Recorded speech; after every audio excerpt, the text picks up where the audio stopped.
Assalamualaikum warahmatullahi wabarakatuh. Waalaikumsalam warahmatullahi wabarakatuh. Selamat pagi, apa kabar? Baik, Bu. Baik. Alhamdulillah kita hari ini dalam keadaan sehat ya. Jadi hari ini kita akan berdiskusi tentang materi untuk capaian pembelajaran yang ke-9 ya. Tentunya kemarin kalian sudah mendapatkan materi terkait dengan antenatal care, kemudian intranatal care. Hari ini kita masuk ke konsep asuhan keperawatan postpartum. Jadi postpartum itu disebut juga dengan postnatal atau pasca melahirkan. Jadi artinya sama ya. Jadi sebelum kita masuk ke postpartum, berarti ada periode intranatal ya yang harus kalian ketahui ya. Berarti yang terakhir adalah setelah bayi lahir, kemudian setelah plasenta lahir. Nah itu baru masuk ke periode postpartum atau postnatal. Nah, siapa yang tahu apa sih pengertian postpartum atau postnatal? Ya, coba. Ibu izin menjawab. Kalau yang saya dari baca itu, yang saya ketahui bahwa postpartum atau pasca melahirkan, di mana ketika ibu melahirkan seorang bayi, dari mulai plasenta lahir hingga nanti proses pemulihan organ-organ reproduksi wanita yang berlangsung sekitar 6 minggu sampai 42 ya, minggu. Bagus ya, Elang jawabannya. Mungkin Kayla ada berpendapat lain, silakan Kayla. Kalau dari pemahaman saya, masa postpartum itu ketika ibu nifas, Ibu. Dalam agama kan disebutkan selama 40 hari. Ya, benar ya apa yang disampaikan Kayla tadi melengkapi jawaban dari Elang ya. Jadi pengertian dari postpartum ya adalah gitu ya, masa setelah plasenta lahir. Jadi dimulainya setelah plasenta lahir. Jadi bukan setelah bayi lahir.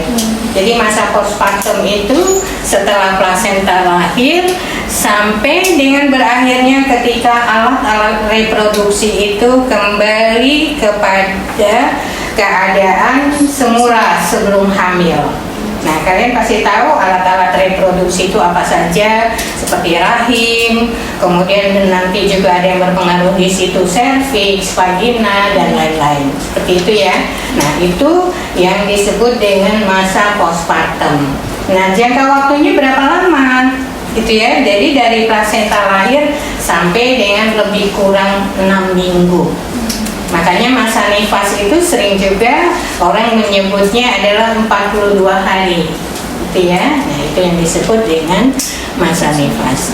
Oke, Ibu lanjutkan dengan tujuan pembelajaran kita pada hari ini ya. Untuk CPMK 9 ini nanti mahasiswa mampu menjelaskan konsep asuhan keperawatan postpartum. Nanti di dalam materi ini terkait dengan konsep di awalnya, konsep postpartum, kemudian kita lanjut diskusi tentang asuhan keperawatan pada postpartum.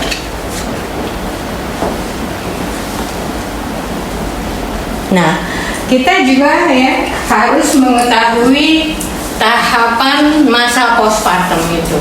Jadi ada 3 masa postpartum itu yang disebut dengan immediate postpartum, kemudian early postpartum, dan late postpartum. Ya, kalau yang immediate itu waktunya atau masanya adalah setelah plasenta lahir sampai dengan 24 jam. Nah, di sini adalah peran perawat. Kita harus ya melakukan observasi yang terus-menerus. Berarti di immediate postpartum ini ya selama 24 jam apakah ada perdarahan atau tidak pada ibu postpartum. Jadi kalian sudah tahu perdarahan yang normal pada saat intranatal, pada saat melahirkan bayi ya itu yang normalnya berapa, Nah, biasanya berapa? Yang normalnya berapa ratus cc? 400 sampai 600 cc, atau ada juga sumber yang mengatakan 500 cc. Berarti lebih dari itu kita curiga terjadi perdarahan postpartum. Nah, pada saat immediate postpartum ini kita observasi. Kemudian yang kedua adalah early, ya, 24 jam sampai dengan 1 minggu, ya.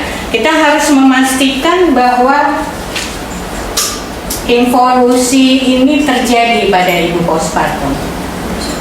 Involusi itu apa? Nanti secara lengkap akan ada di slide. Jadi involusi, ya. Selanjutnya adalah yang ketiga, late postpartum, masanya itu 1 minggu sampai 6 minggu. Ya, jadi kita pada masa itu kita tetap melakukan perawatan sehari-hari, dan pada saat masa ini kita boleh melakukan edukasi terkait dengan KB, keluarga berencana. Kalau ibunya bisa memilih KB apa yang sesuai dengan ibu. Seperti itu. Oke, kita lanjut ke kebutuhan, ya. Jadi ibu postpartum itu mempunyai kebutuhan. Apa saja kebutuhannya? Yang pertama adalah nutrisi dan cairan, ya. Jadi konsumsi tambahan, ya, kalori dari ibu postpartum yang biasanya mungkin 1.200 kalori ditambah 500 kalori lagi. Kemudian berimbang, minum yang sedikitnya 2 liter per hari. Kemudian ada FT, tablet tambah darah, dan kapsul vitamin A. Ambulasi, ya, kita sebut juga dengan ambulasi dini. Artinya kita anjurkan ibu melakukan pergerakan atau berjalan, ya, bisa ibu melakukan aktivitas setelah selesai melahirkan atau pada postpartum ini. Berapa jam ibu harus melakukan pergerakan, gitu ya. Jadi bisa 24 jam atau 12 sampai 24 jam setelah melahirkan, ya. Ingat, ibu dengan tanpa komplikasi. Begitu juga dengan ibu yang dengan melahirkannya dengan seksio cesaria. Kita pastikan bahwa efek anestesi itu memang betul-betul sudah hilang dari ibu. Jadi biasanya itu 6 sampai 8 jam, ya, pada ibu postpartum dengan seksio cesaria. Nah, kita lakukan ambulasi. Jadi ibu sebelum duduk, ya, dipergerakan dulu, miring kiri, miring kanan, ya, kemudian duduk, kemudian dibantu untuk berjalan. Begitu juga untuk eliminasi, ya. Pada saat hamil ibu mengalami hambatan dalam eliminasi urin maupun eliminasi fekal, ya. Itu kita harus bantu. Kebersihan diri, ya. Jadi anjurkan ibu membersihkan diri, selalu melakukan perawatan diri sehari-hari, terutama daerah genitalia, ya, perawatan mungkin untuk vulva hygiene atau perawatan perineum, apalagi kalau ibunya memiliki luka episiotomi, ya. Jadi itu harus diingatkan ibunya. Istirahat dan tidur juga ini kebutuhannya. Infeksi masalah ya, karena kandungannya atau sudah terdiri dari leukosit, sisa jaringan, dan cairan vagina. Ya. Kita lanjut ke perubahan fisiologi selanjutnya.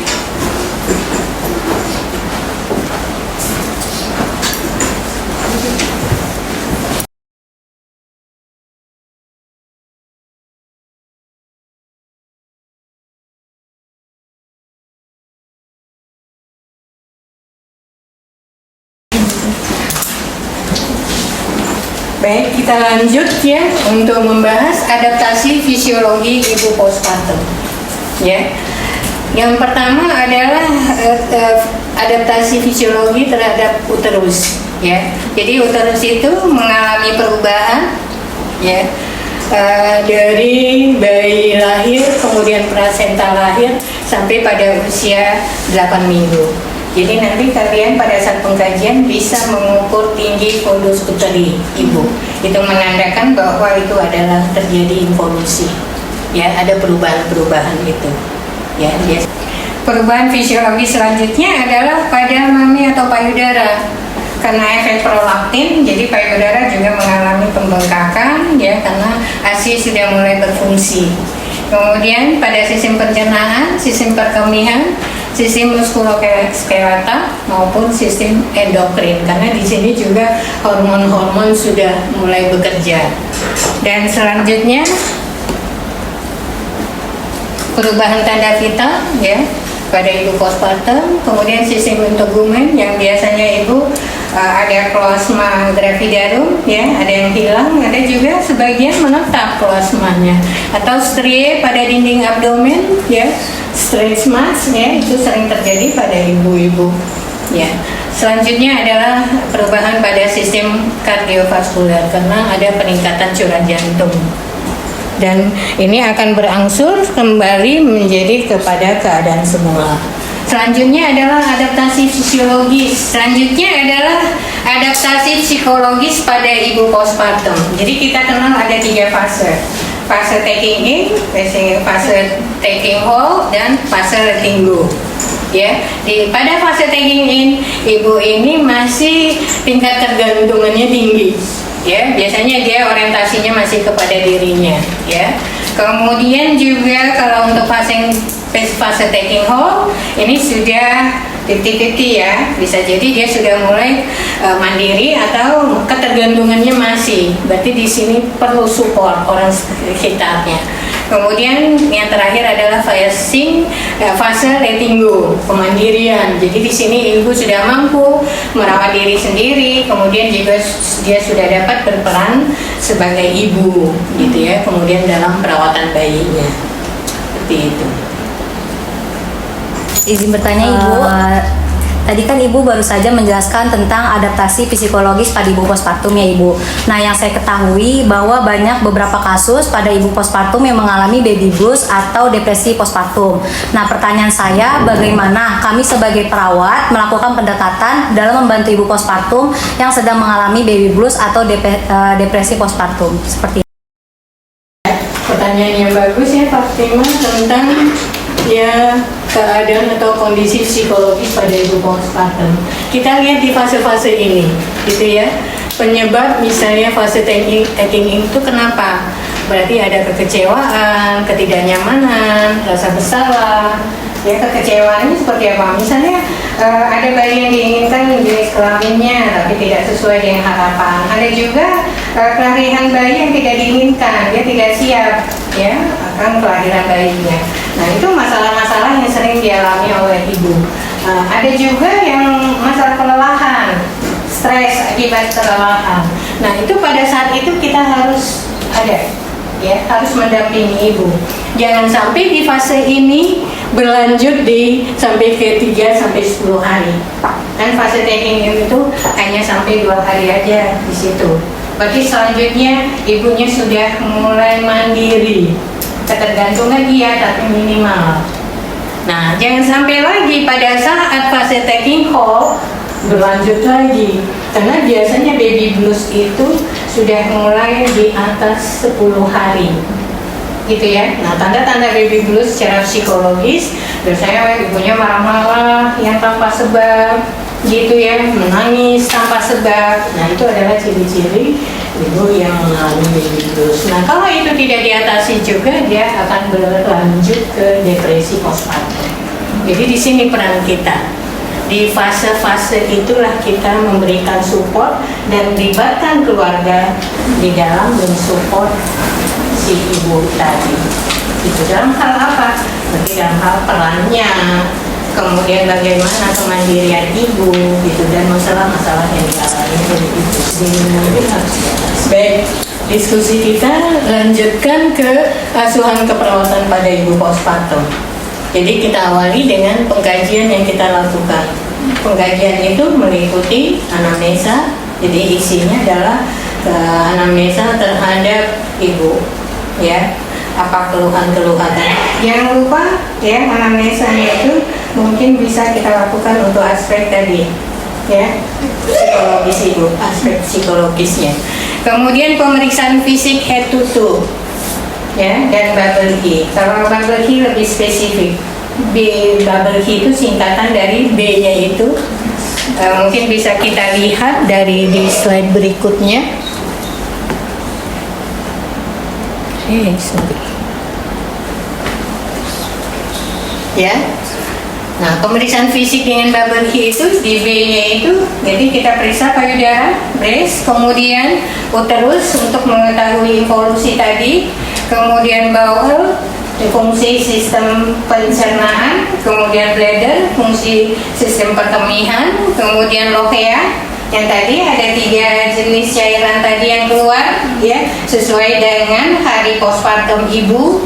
Kemudian episiotomi. Kalau episiotomi kita lihat nih luka episiotominya.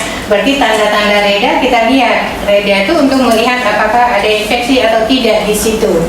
Gitu ya. Kemudian hemoroid ya. Karena ibu biasanya kalau pada kehamilan juga kesulitan pada saat defekasi. Kemudian untuk ekstremitas bagian bawah yang kita periksa adalah Homan sign. Ya, Homan sign itu adalah untuk memeriksa apakah ada tromboflebitis pada ibu.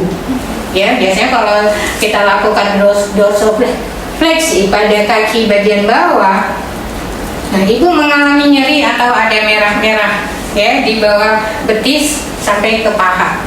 Kalau jika mengalami hal tersebut, ibu Homan sign-nya positif. Gitu ya, tapi kalau tidak berarti Homan sign-nya negatif. Nah, selanjutnya adalah emotion. Nah, tadi terkait dengan biar tidak terjadi baby blues, kita kaji secara psikologis. Ya, ada fase tadi, taking in, taking out, ketiga, letting go. Oke, izin bertanya.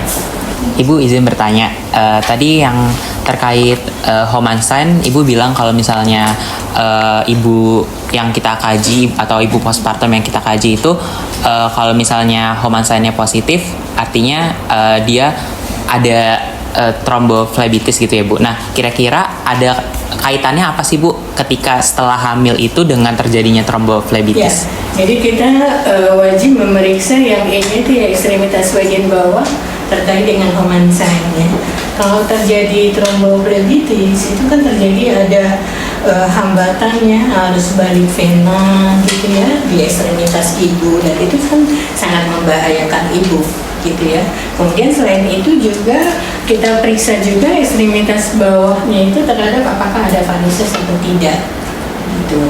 Jadi semua perubahan-perubahan yang terjadi di ibu itu termasuk ekstremitas bawahnya itu harus kita kaji.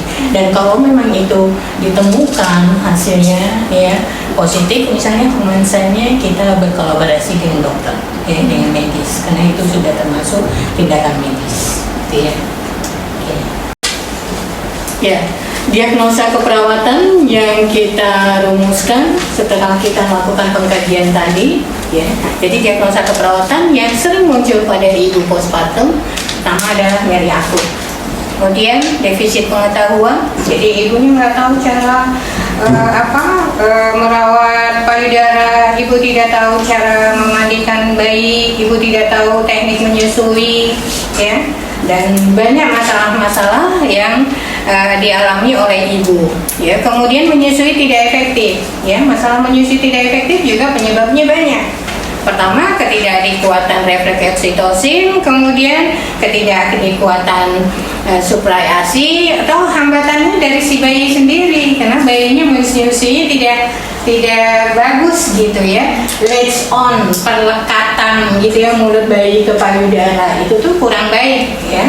Nah, kita harus berikan edukasi bagaimana latch on yang baik untuk si bayi itu menyusui. Posisi juga menentukan. Jadi ibu juga posisi menyusui yang baik itu seperti apa. Nah, itu juga harus diketahui. Makanya sering timbul masalah menyusui tidak efektif. Jadi bayinya tidak mendapat nutrisi ASI dari si ibu karena ketidaktahuan, karena masalah-masalah yang tadi.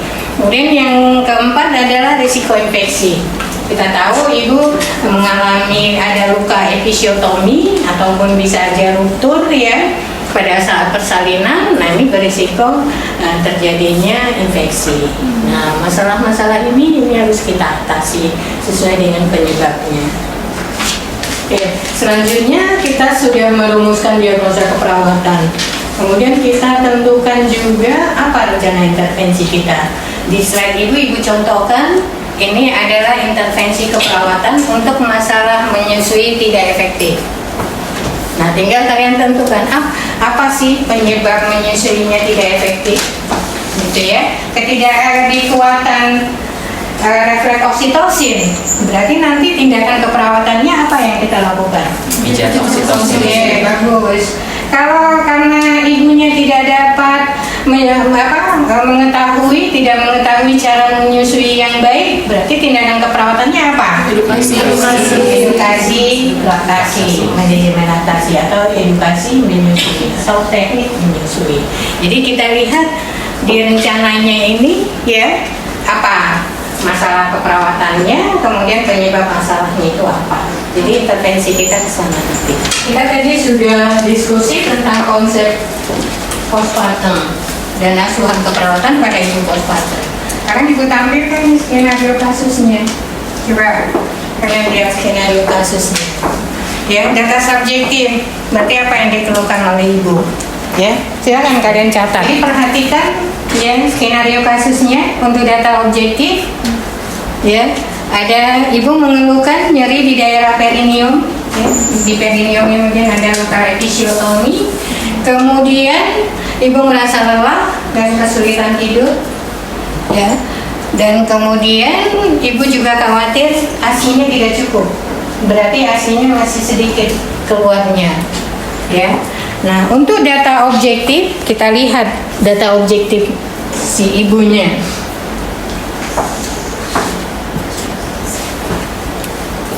Ya, data objektif adalah data yang kita dapatkan dari hasil pengukuran, ya, dari hasil observasi, gitu ya.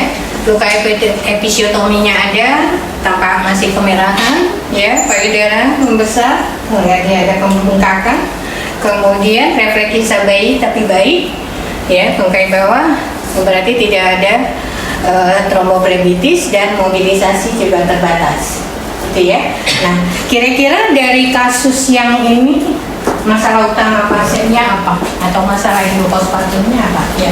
Jadi berdasarkan skenario kasus tadi ada data subjektif, ada data objektifnya. Jadi tolong dijawab ya di lembar atau kertas yang kalian punya. Ya, jadi jawab apa masalah atau keluhan utama yang dialami oleh Nyonya S. Kemudian berdasarkan tadi data-data tadi, apa diagnosa atau perawatan utama? Berarti diagnosanya yang relevan dengan data subjektif dan data objektif kan. Jadi nanti ini dicatat saja, sudah kalian catat nanti terakhir dikumpulkan.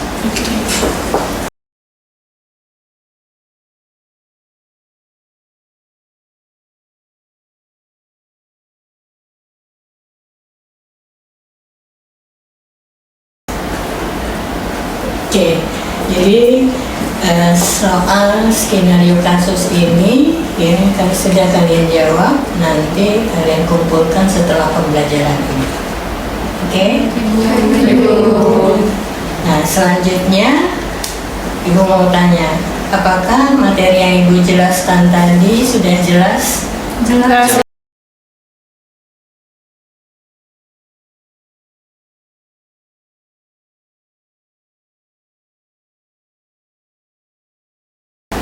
Baik, Ibu akan melakukan evaluasi ya dengan kuis interaktif ini.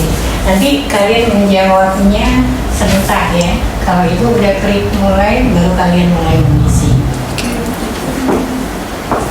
Semua sudah scan? Sudah, Bu. Oke. Kita mulai ya.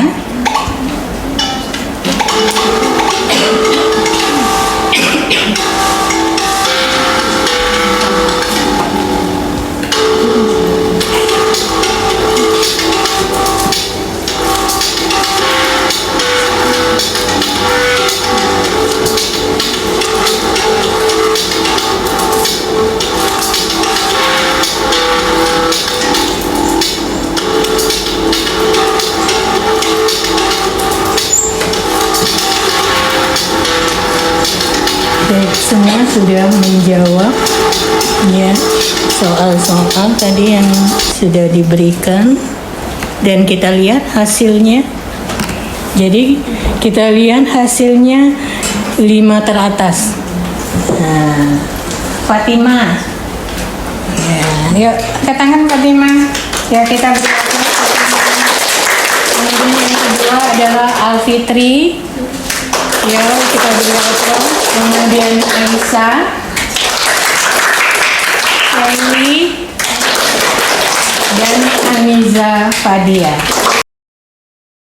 Ibu sangat senang karena kalian sudah mampu ya memahami atau mampu menjawab soal terkait dengan asuhan keperawatan pada ibu postpartum. Ya. Selanjutnya ini ada penugasan untuk pertemuan kita yang akan datang. Tugasnya adalah nanti mahasiswa diskusi dalam kelompok. Kelompok kan sudah dibagi, sudah disusun. Kemudian nanti membuat daftar intervensi yang relevan. Ya, contohnya adalah daftar intervensi itu perawatan payudara, pijat oksitosin, perawatan perineum. Kalian identifikasi sesuai dengan masalah keperawatan pasien postpartum atau ibu postpartum. Kemudian itu nanti dikumpulkan 1 hari sebelum waktu pembelajaran yang akan datang. Kan pembelajaran yang akan datang kan minggu depan. Berarti sehari sebelumnya ini tugas ini sudah dikumpulkan, gitu ya. Nah kemudian tadi untuk menjawab soal yang ada di slide ibu tadi itu kalian kumpulkan ke Sipen, nanti di Sipen yang akan menyerahkan ke ibu. Oke ya, sudah cukup jelas tugasnya? Baik ya. Jadi untuk pertemuan kali ini ya kita cukupkan sampai di sini. Terima kasih atas perhatian kalian. Kita sudah sama-sama diskusi tentang materi terkait dengan asuhan keperawatan pada ibu postpartum. Sampai ketemu untuk pertemuan berikutnya. Salam ibu akhiri. Wassalamualaikum warahmatullahi wabarakatuh.